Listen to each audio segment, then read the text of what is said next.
പാടാർകുളങ്ങര ഭഗവതിയെയും വിഷ്ണുമൂർത്തിയെയും ആരാധിക്കുന്ന ക്ഷേത്രത്തിൽ വിഷ്ണുമൂർത്തിയുടെ പള്ളിയറയ്ക്ക് മുന്നിലാണ് കളിയാട്ടത്തിന്റെ ഭാഗമായി ആനപ്പന്തൽ ഉയർത്തിയത്. അപൂർവം ക്ഷേത്രങ്ങളിൽ മാത്രമാണ് കളിയാട്ടത്തിന്റെ ഭാഗമായി ആനപ്പന്തൽ എന്ന കൂറ്റൻ പന്തൽ ഉയർത്താറുള്ളത്. ഇവിടെ ആനപ്പന്തൽ ഉയർത്തുന്നതിനു പിന്നിലെ ഐതിഹ്യവും ഇങ്ങനെയാണ്. വിഷ്ണുമൂർത്തി തെയ്യത്തെ ആണ് ആദ്യം കുടിയിരുത്തിയത്.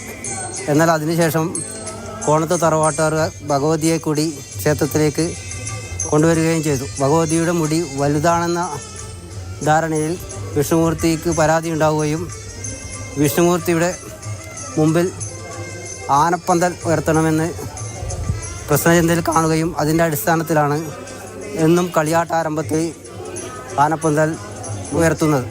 14 കോൽ ഉയരത്തിലുള്ള ആനപ്പന്തലാണ് പാടാർകുളങ്ങര ഭഗവതി ക്ഷേത്രത്തിൽ ഉയർത്തിയത്.